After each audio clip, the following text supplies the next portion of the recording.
The first thing Elias Morrow pawned after losing his job was his wedding band. Not because he wanted to erase the memory of his late wife, God knows he couldn't if he tried. He sold it because the power company had slapped a bright red eviction notice on his front door, his daughter's shoes had holes that let in the November chill, and the $23 left in his checking account had to stretch until Friday. 3 months later, with his savings drained and his pride reduced to ash, Elias did something that made absolutely no sense to anyone who knew him. He bought a failing bakery on a forgotten street in western Pennsylvania.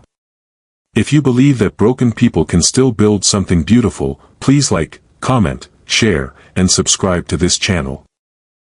Elias had given 11 years to Grandview Foods, a mid-sized company that pumped frozen pastries, bread dough, and packaged sweets into supermarkets across 3 states.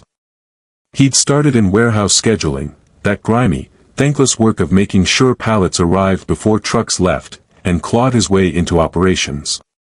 He excelled at the invisible things. He could tell you which loading dock flooded when spring rains came. He knew which drivers had young children and needed early routes. He could glance at a production sheet and spot a typo that would ship 1,800 cases instead of 180. And he kept a battered spiral notebook in his desk drawer because screens lied, but paper remembered. At 39, Elias wasn't wealthy, but he'd built a small fortress of stability. A tidy house outside Pittsburgh. A used Subaru that clicked like a dying cricket on cold mornings. Health insurance. A retirement account he checked only when tax season came around.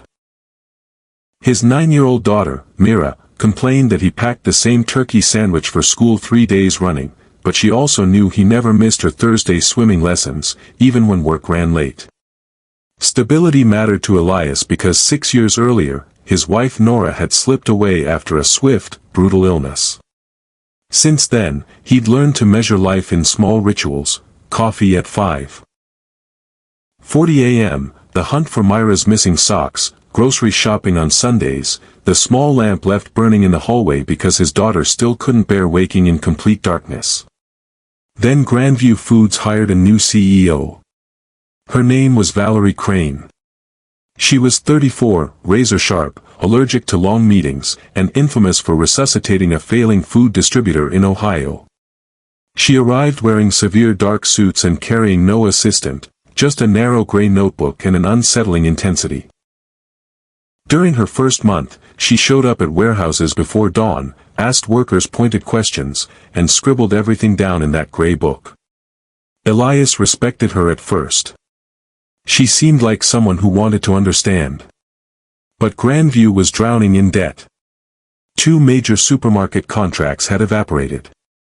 Ingredient prices were climbing. And a new automated production line, purchased with borrowed millions, had gone disastrously over budget. Within weeks, consultants swarmed the hallways. Then came the corporate buzzwords: operational discipline, structural efficiency, strategic realignment. People started lowering their voices near conference rooms like they were discussing illness in the family. Elias's department was ordered to cut costs by 12%. He submitted a plan that cut 7%. The missing 5%, he explained, would mean eliminating maintenance hours and reducing backup staffing on weekend shifts. He believed it would create safety problems and delayed orders. Valerie disagreed.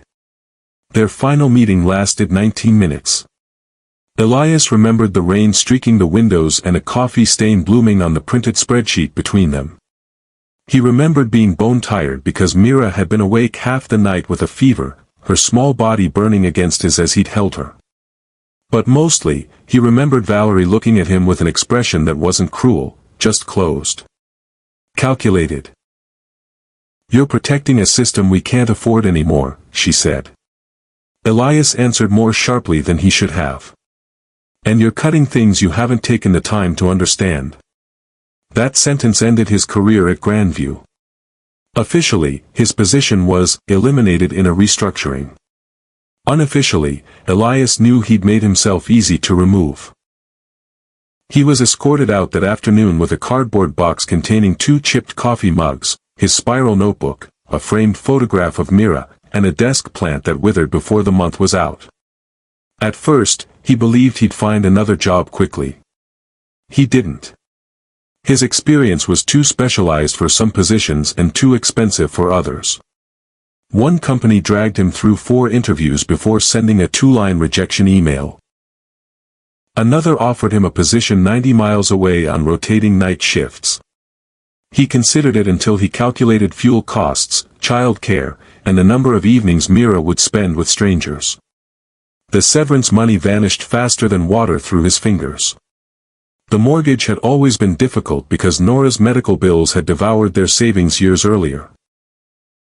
Elias canceled streaming services, stopped buying coffee outside the house, sold his better tools to a neighbor, then the Subaru. He ended up driving an old Ford Focus with a heater that worked only when it felt like it. Mira noticed more than he wanted her to. She stopped asking for pizza on Fridays. At the grocery store, she quietly returned a box of cereal after glancing at the price, her small hands lingering on the box before she set it back on the shelf. One evening, Elias found a school field trip form crumpled in the trash because the fee was $38. That was the night he sold his wedding ring. He sat in the parking lot outside the pawn shop afterward with his left hand on the steering wheel, unable to drive.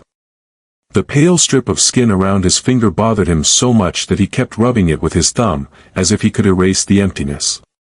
The money paid the electricity bill, the field trip, and groceries. It did not fix his life. By February, the bank had started foreclosure proceedings. Elias and Mira moved into a small second-floor apartment above a laundromat in Braddock, where the floor vibrated during spin cycles. Mira said it felt like living on a very slow train. Elias laughed because she wanted him to, then went into the bathroom and stayed there until his face looked normal again. The bakery appeared in his life because of a broken traffic light.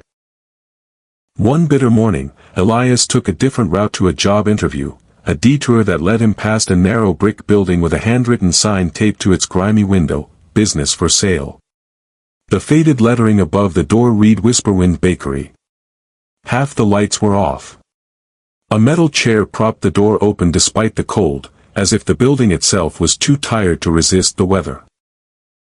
Inside, an elderly man named Gilbert Whisperwind was trying to repair a mixer with a screwdriver that was clearly too small for the job. His hands trembled slightly as he worked. The bakery had been opened by Gilbert's parents in 1968. His wife had run the counter until arthritis made standing unbearable. His son lived in Arizona and wanted nothing to do with flour, ovens, or a building with ancient plumbing. Gilbert had been trying to sell for almost a year. Elias had absolutely no business buying a bakery. He told Gilbert that immediately, his voice flat with exhaustion. But he came back the next day. Then again on Saturday. Then again the following week. He had worked around industrial food production for years, but this was different. Whisperwind made only 6 kinds of bread, cinnamon rolls on weekends, fruit hand pies, and a dense chocolate cake that Gilbert insisted should never be refrigerated. "It ruins the soul of it," he'd say. The place smelled of yeast, old wood, coffee, and something Elias associated with childhood kitchens: warmth, patience, the slow promise of nourishment. The numbers were atrocious. The roof leaked near the back stairs. The display case devoured electricity like a hungry beast. The oven was older than Elias, with a temperamental door that required a specific angle to close properly. But the bakery still had regular customers.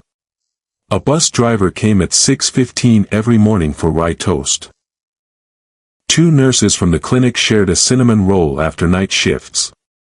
A retired teacher bought day-old bread for birds, though Elias suspected she ate half of it herself.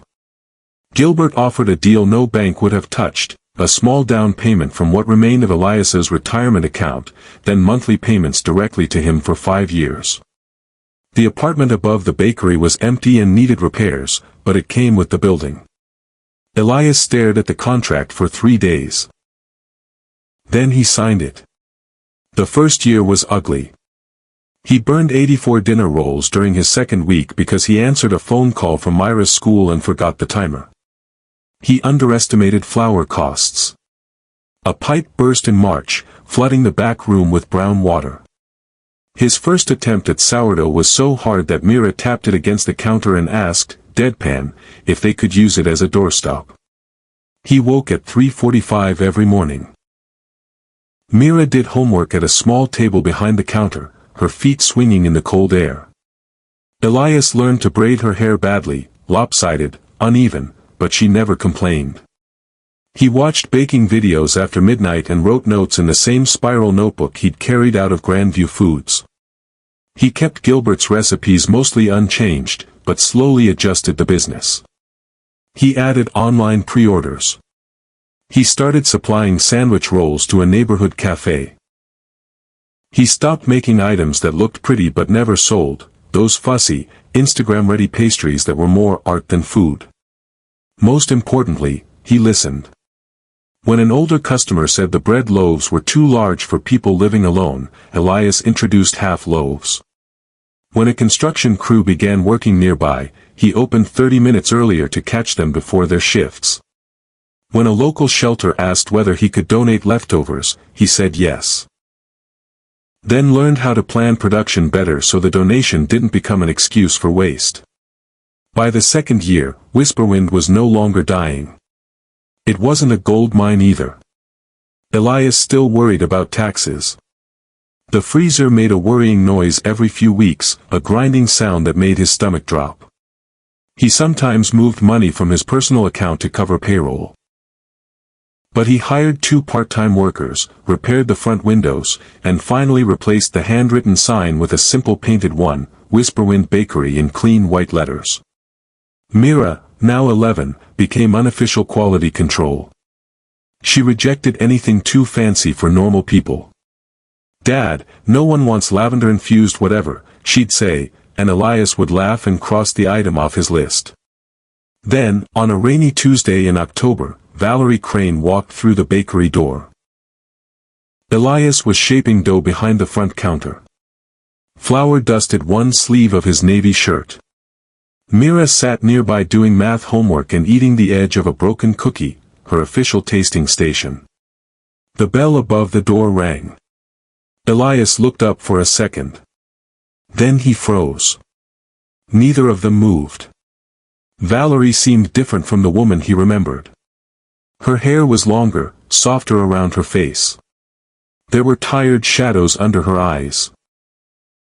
She carried a black handbag and a folded umbrella that dripped onto the tile. She looked around the bakery, taking in the shelves, the chalkboard menu, the warmth of the space, then back at Elias as if checking whether she'd entered the wrong place. Mira glanced between them. "Dad?" Elias wiped his hands on his apron. "Ms. Crane." Valerie's face tightened slightly at the formality. She had not known the bakery belonged to him. She explained that her car was being serviced 2 blocks away and the mechanic had recommended Whisperwind for coffee. The silence that followed was uncomfortable enough that Elias could hear the refrigerator motor switch off. He could have asked her to leave. For a brief, burning moment, he wanted to. Instead, he poured coffee into a thick white mug and placed it on the counter. Valerie reached for her wallet. "Coffee's $3, Elias said. Nothing dramatic happened. She paid.